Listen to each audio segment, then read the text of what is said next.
everyone. I'm Natalia Bilbao, and here's what's happening in LA this week. Graduating with a major degree in student loan debt is all too pervasive.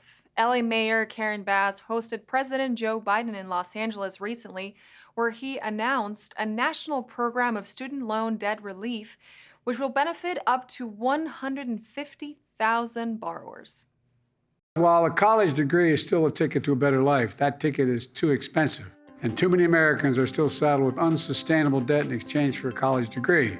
I think given that we're one of the most expensive states and expensive cities in the country, what he announced today will change lives. The idea that people with six-figure loans, if they qualify, can have their loans forgiven. So I'm very honored and excited that he chose LA to announce life-changing policy. We just heard President Joe Biden saying that he has revamped the SAVE program to give student loan borrowers relief, over $1 billion going to over 150,000 borrowers, basically eradicating their student loan debt. You are filling out a simple application, and in some instances, student loan debt will be erased completely. In other instances, it will be cut down dramatically. But don't waste this moment. I hear from family, friends, neighbors, constituents every day about how it's impacting the decisions they're able to make. People who are having to continue to work beyond their intended time to retire. And so when, as the president said, when you're expected to pay 10% of your income, how are we expecting people to go into government, to go into public service, to be social workers, teachers, even elected officials, if they're saddled with that kind of debt? I took out approximately $95,000 in loans, but after 18 years in repayment, I still had $144,652 left. Until President Biden, who kept his commitment and completely forgave that $144,652, and that's life-changing. I no longer have to be forced to choose to work or to settle to simply pay off student loan debt. We're one step closer to making sure that millions of borrowers can live their American dream. So President Biden, we welcome you and we say thank you. By freeing millions of Americans from the crushing debt of student loan programs, it means they can finally get on with their lives instead of their lives being put on hold.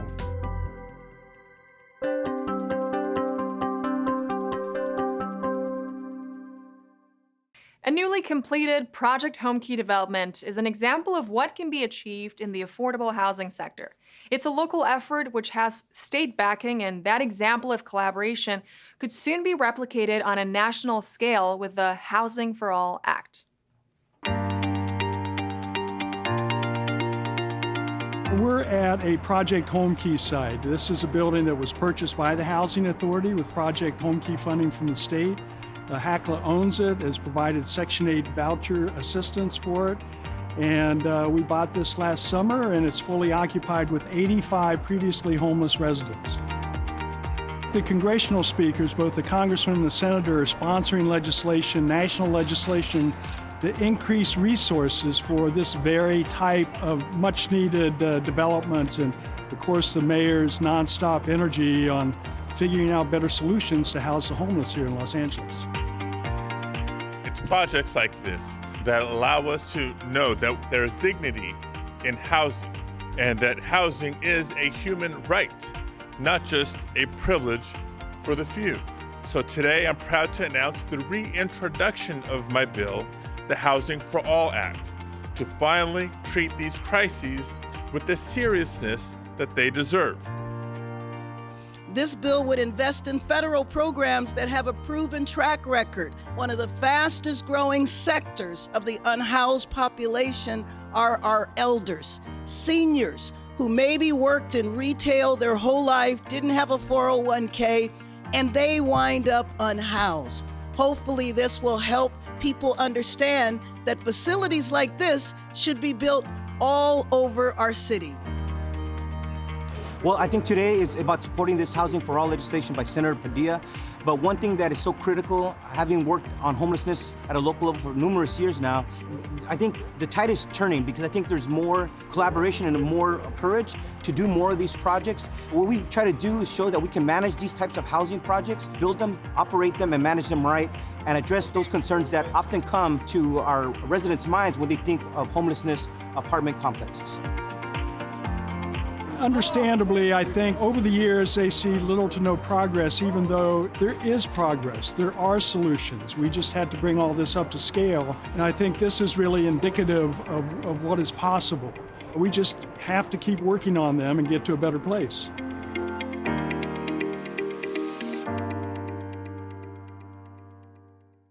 For more information on public housing in LA, visit the Housing Authority of the City of Los Angeles at hacla.org. Los Angeles City and County organizations all deal with homelessness in their own way. Those groups came together with LA County Supervisor Lindsay Horvath to align their solutions and tackle our biggest issue on a regional basis.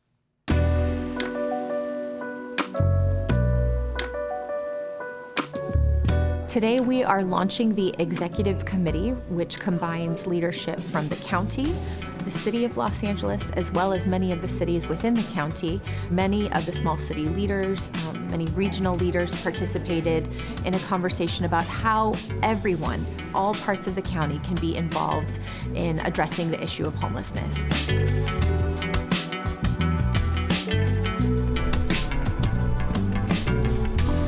This executive committee is comprised of elected officials who will work on a strategy, overall vision for how the homelessness response can be better coordinated, better implemented, use our resources well, partnering with all of the agencies that exist, the county, the cities, LAHSA, and so on. And so this is an opportunity for the whole region to get together to talk about how we can best approach solving this crisis together.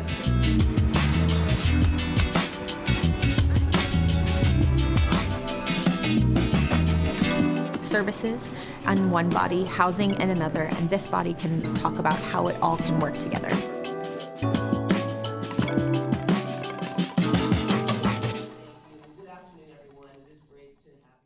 Paul Revere Williams Square was dedicated to honor the first African American to become a member of the American Institute of Architects.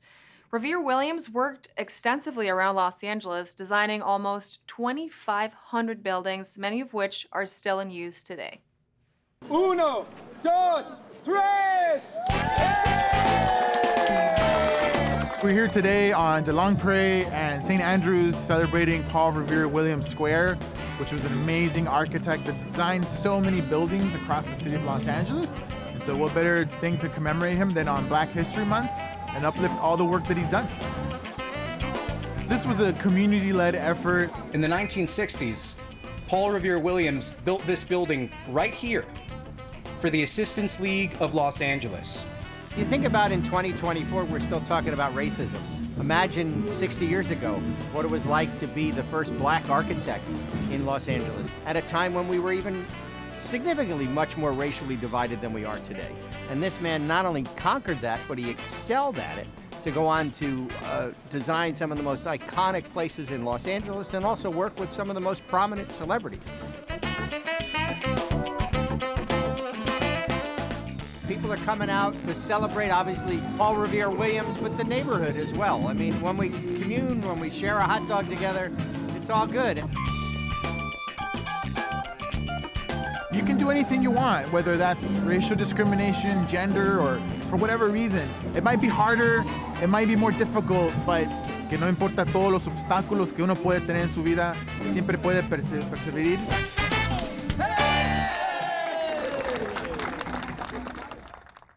Before she was elevated to senator, Laphonza Butler fought in LA Council chambers for a rise in the minimum wage, and she continues the fight for justice and fairness, representing California on the national stage.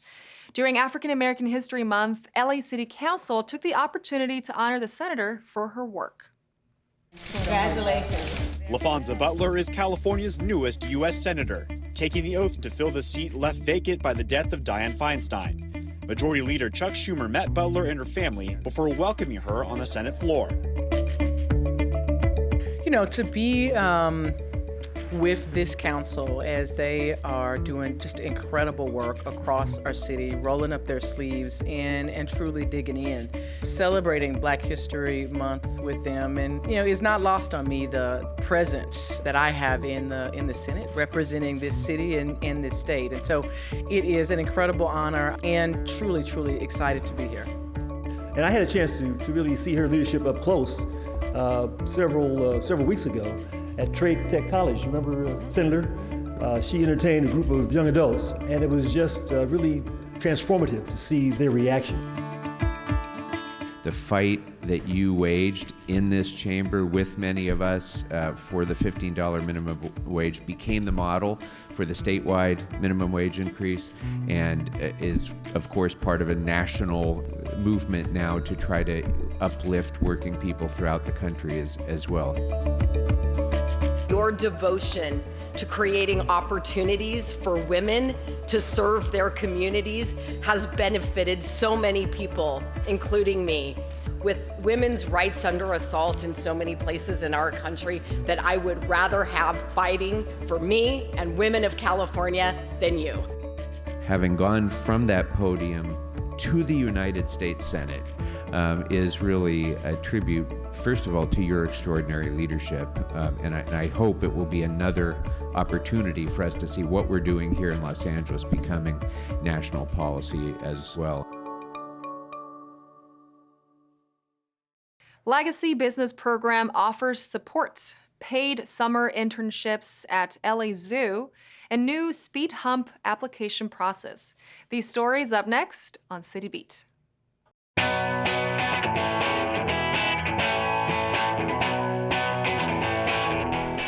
The City of LA's Economic and Workforce Development Department has launched the Legacy Business Program, an ongoing initiative to celebrate and support local businesses which have been in operation for 20 years or more. Small businesses face many challenges such as increased competition, rising labor costs, rent increases, changing consumer preferences, and gentrification. The Legacy Business Program will highlight businesses and their contributions to neighborhoods, culture, and local communities. Qualifying legacy businesses will receive technical assistance, promotional support, and access to grants and loans. To learn more about the program and how to apply, go to ewdd.lacity.gov.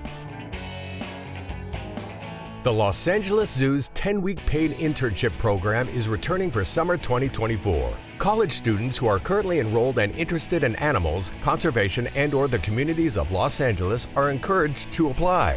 Candidates must also be a member of an historically excluded community from the zoo, science, and conservation fields. Interns will work directly with industry professionals, gaining real-world experience in research and conservation skills. The internship program is from June 3rd to August 9th, 2024, with mandatory orientation taking place on June 4th, 5th, and 6th. For more information on the program and how to apply, visit lazoo.org and click on the Join Our Community tab.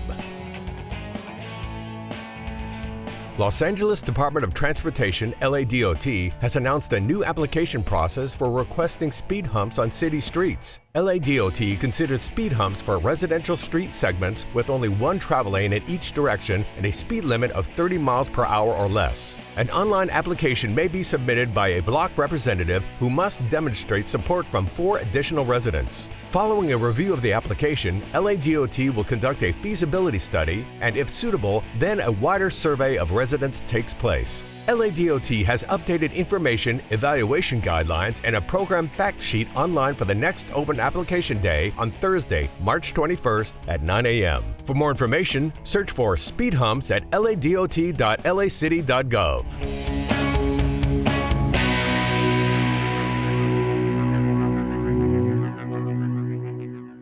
Whether it's the year of the snake, tiger, or dragon, Los Angeles Zoo has nearly all the zodiac animals covered. But no one was left out as LA Zoo celebrated Lunar New Year with a weekend of family fun and a wall of well wishes.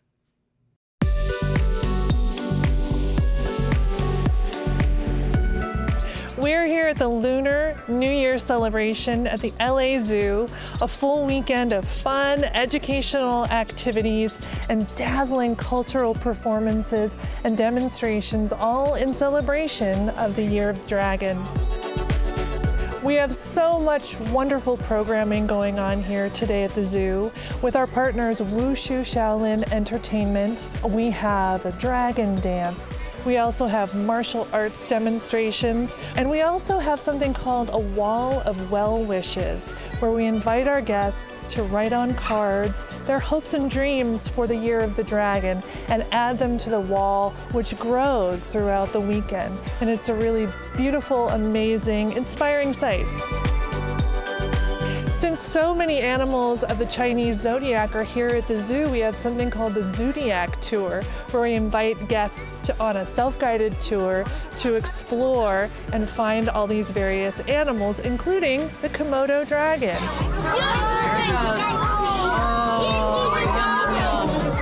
And Lunar New Year weekend at the LA Zoo is just one example of the many opportunities that we take to co-create experiences with our diverse communities. So we invite everyone to keep informed by going to lazoo.org or following us on social media at LA Zoo as we continue to celebrate animals, wildlife, and the diverse communities of Los Angeles.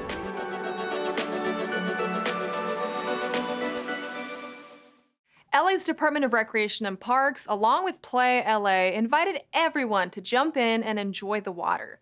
Whether they were taking a swimming lesson, displaying water aerobics, or trying out a kayak in the pool, this was an event where everyone could make a splash.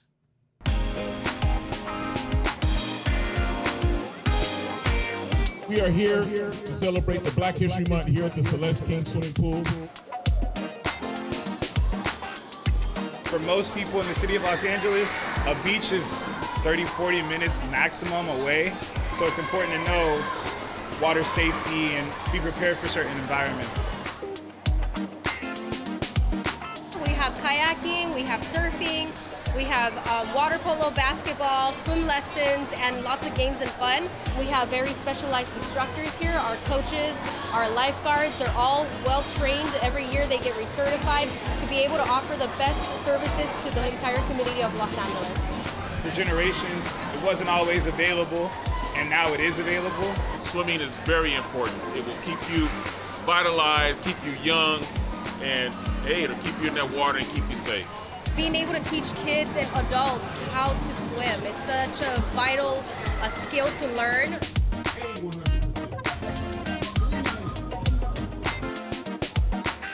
The way we celebrate is just bringing that awareness to local communities. We have fire chiefs, we have police officers, we have doctors, I'm sure we have nurses, we have people in this community that came out of here that learned stuff from here, and they were able to bridge it to life. Great time to take advantage, it's a great time to educate, it's a great time to be a part of our beautiful programs. And everything that you see that's going on here today will take place throughout the summer of 2024.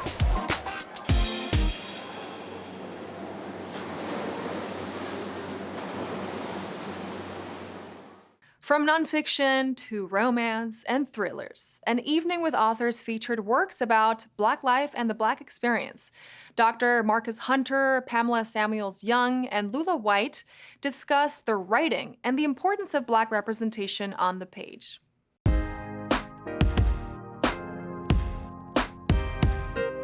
We're very proud to be here for Evening of the Authors. This is a program where we share the featured books of authors. And tonight we have 3 outstanding authors. And so it also promotes literacy. On one hand, we encourage African Americans to tell their story. And then secondly, we encourage others to read. And so this is a literacy project, and we're very proud to do it because we think it adds value and it helps to increase the quality of life for Los Angeles residents.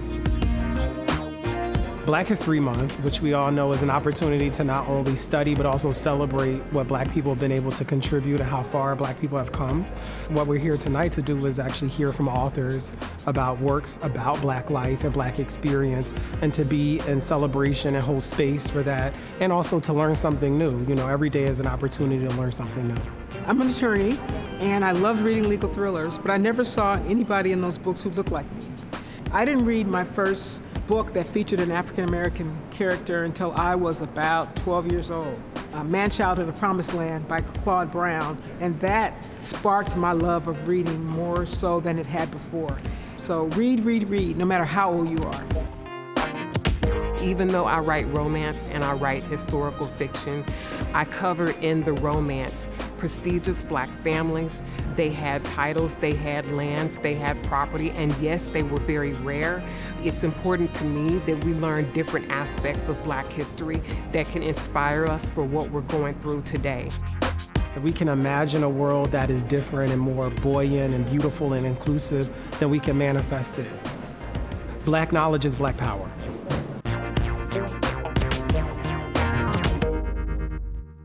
Her office works for every city official, department, board, and commission. In this week's feature story, LA City Attorney Hydee Feldstein Soto talks to Maria Hallbrown about being LA's 43rd city attorney and the first woman to hold that office.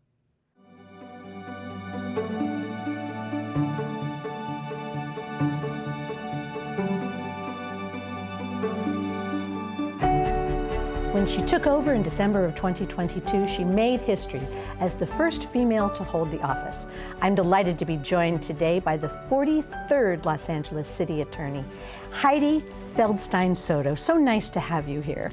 Thank you so much for having me.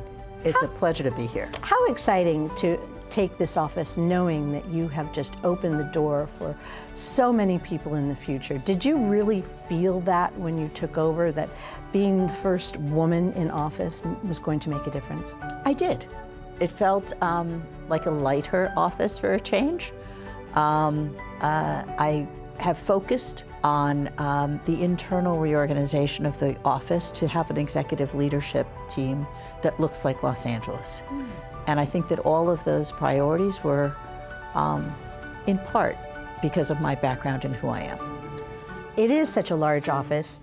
Can you kind of consolidate what some of the sincere day-to-day operations are? Yes, I put my job in 3 buckets. Okay. Bucket 1, management and administration of a workforce that's close to 1,000 employees. With lawyers and paralegals and hearing officers and investigators and a business office and all that goes with managing that big a corporate body. The second bucket I put it in is practicing law. And that's everything from representing the city of Los Angeles. All interpretations of state and federal law and how they affect our city rest with my office.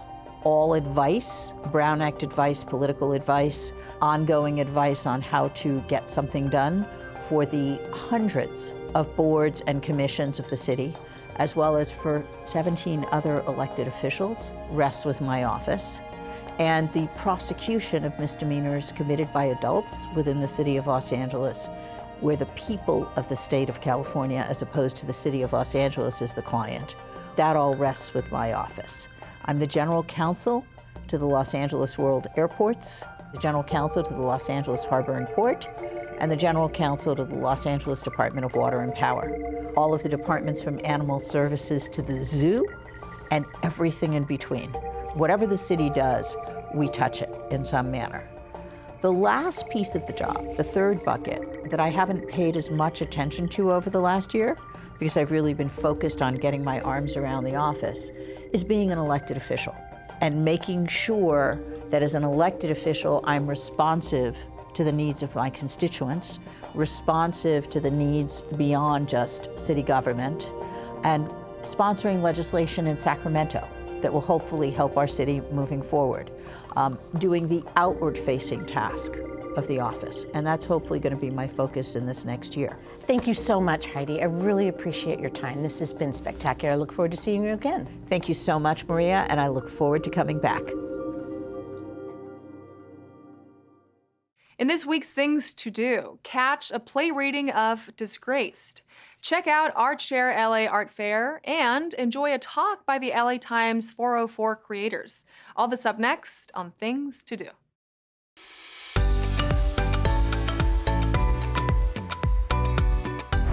Interact Theater Company, in partnership with the Los Angeles Public Library, presents the Pulitzer Prize Winners, a series of plays at the library with performances on the second Saturday of the month. Catch a curated stage reading of Disgraced by Akhtar at LA Public Library's Studio City branch on Saturday, March 9th at 2 p.m. In Disgraced, Akhtar depicts a successful corporate lawyer who is forced to consider why he has been hiding his Muslim heritage. Seating for this free performance is on a first-come, first-served basis. The play Disgraced is at the Studio City Library on Saturday, March 9th at 2 p.m. For more information, visit lapl.org/events. Head outdoors to the fair that is the Smorgasburg LA Art Fair. This event takes place 4 times a year, and the March Fair is a special Women's History Month edition which will highlight female-identifying creatives. Support artists and vendors, live performances, and live painters at the Smorgasburg LA Art Fair in downtown LA. This event is a platform for almost 100 small businesses including food, beverages, and shopping. ArtShare LA has curated this special edition event made possible by a grant from LA's Department of Cultural Affairs. ArtShare LA creates equitable access and opportunity for emerging artists. Enjoy Art Fair Women's History Month in downtown LA on Sunday, March 10th at 10 a.m. For more information, visit artsharela.org/events. LA Made presents 404 by LA Times, an in-person talk from the digital squad behind memes and online stories for and with the LA Times. In this free talk, 404 creators Tom Carroll, Safi Nazel, and Micah Fluellen will talk about how they approach stories, what inspires them, and how they bring journalistic integrity to their work. Samantha Melbourne Weaver from the LA Times will moderate the discussion. This event is open to the public and is free, but tickets should be reserved to ensure your seat in the Mark Taper Auditorium. Catch LA Made Presents 404 by LA Times at LA Public Library's Central Library on Sunday, March 10th at 2 p.m. For more info, head to lapl.org/events. And that's a look at some things to do.